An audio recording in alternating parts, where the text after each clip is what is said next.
Good afternoon, the Chief Guest, Mrs. Vidya, the Chairman, IMS, Mr. Munir Chaudhary, and board members, the Catholic University of Eastern Africa Fraternity, QUEA, the Sunni Punjabi Organization, friends, relatives, students, and well-wishers from different communities.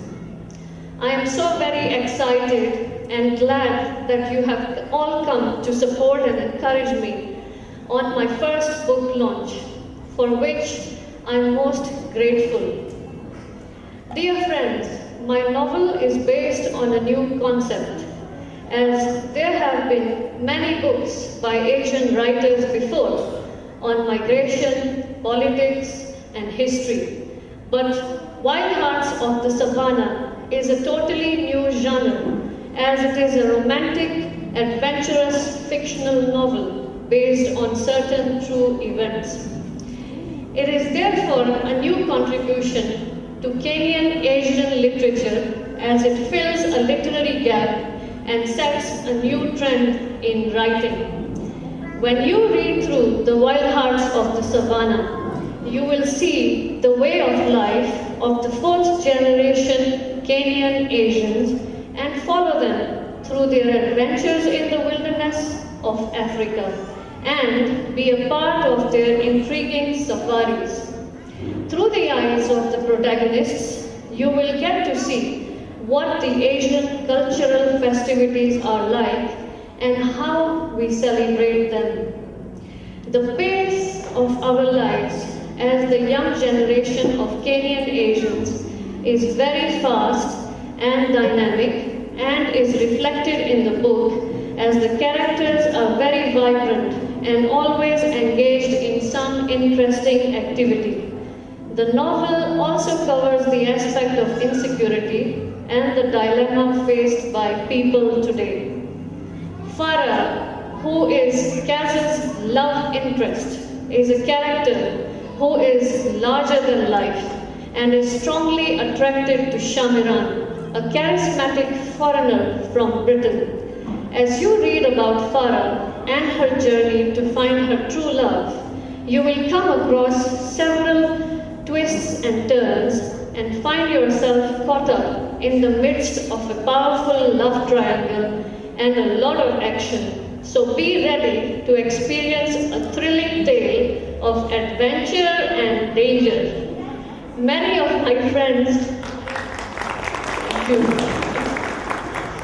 Many of my friends and acquaintances have asked me as to how and what made me craft this novel.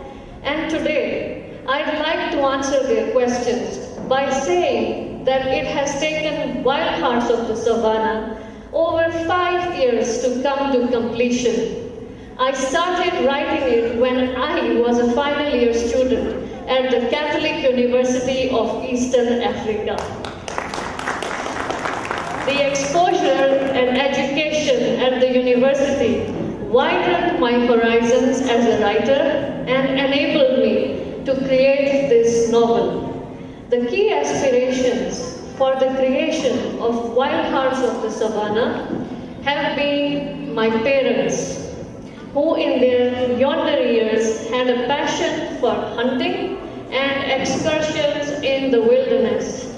They exposed me to a lot of outdoor safaris and activities, including trekking, camping, game drives, fishing, bush life, and much more that has formed a platform for my writing. Another important source of inspiration are my fun-loving brothers, Imran and Rehan, and friends who are equally adventurous and share the same passion for the wilderness. We have had a lot of adventures in the bush and made some memorable safaris, which inspired me to write.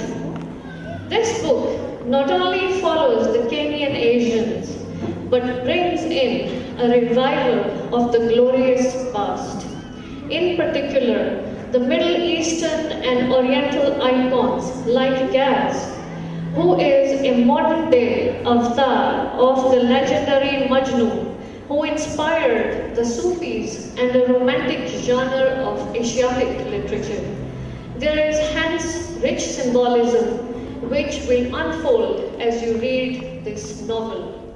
My journey as a writer has been very long and challenging, as it was not easy to come up with a 400-page novel. I had to do a lot of critical thinking, observation, and even research to produce such a voluminous novel. I had to dedicate a great amount of time to my work and made a commitment to at least try and do 1 page a day.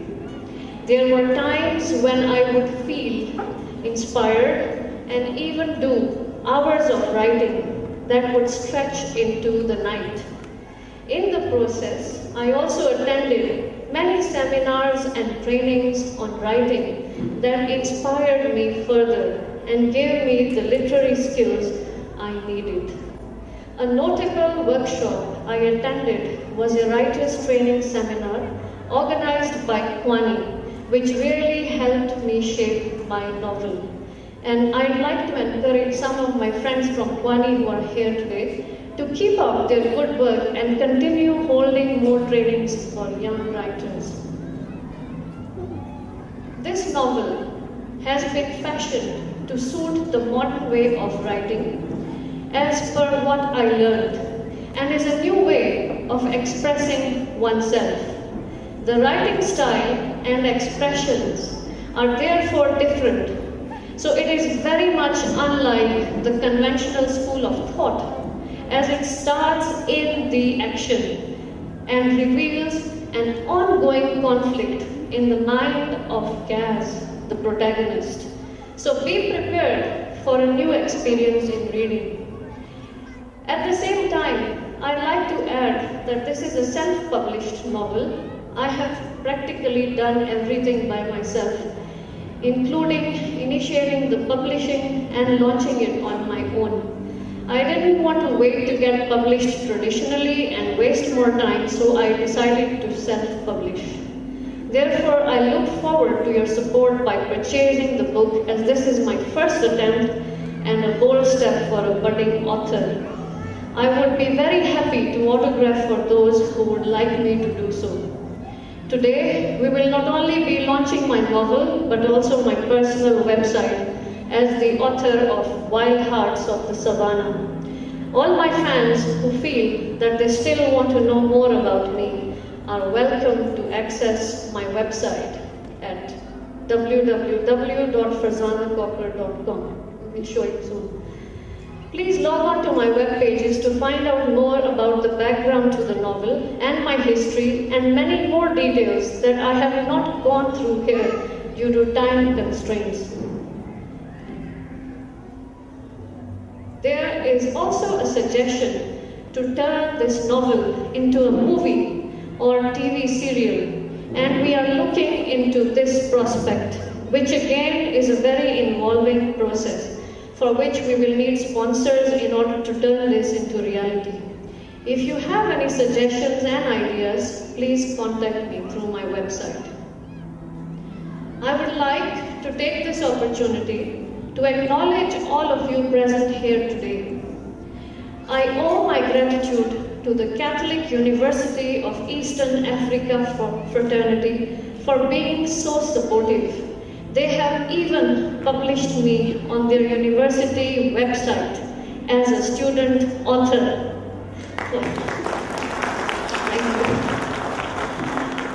Which is an honor for me.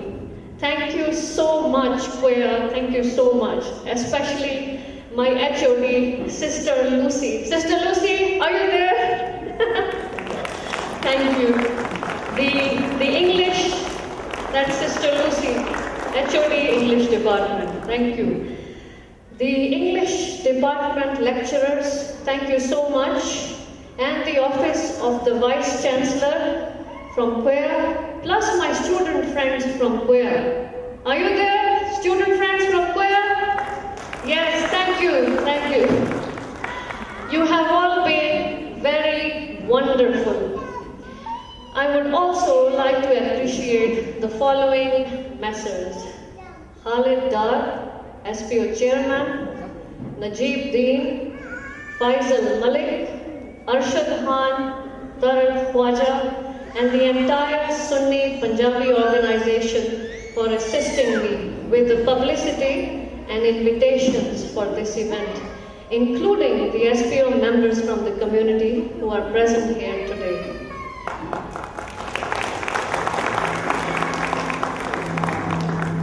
Thank you to the chairman of IMS, Mr. Munir Chaudhary. Mr. Munir Chaudhary, please wave. Thank you. Yeah. And the IMS members who are also present here among us for their presence here. Thank you. Many thanks to my colleagues, Mr. Hamisi, our MC, Miss Millicent. Mr. Hamisi, are you there? Show yourself, please. Thank you. Yeah. Miss Millicent and the Muslim Academy teachers, coordinating team, and student officials who have lent a helping hand for today's event. Also special thanks are due to Mrs. Vidya and the Arya Vedic school management and students for their colorful dances. You will still get to see some more. Let me not break the suspense.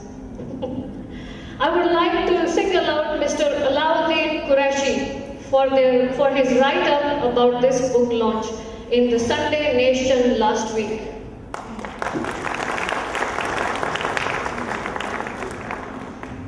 I'd also like to appreciate all the guests who are present here today and thank them for their time and presence. Lastly, a big thank you to my mom and dad, my brothers Imran and Rehan, my sister-in-law Faria, and close friends for being there for me and for everything they have done to make this event a memorable one. Thank you one and all for taking time out to be with us today. Thank you so much.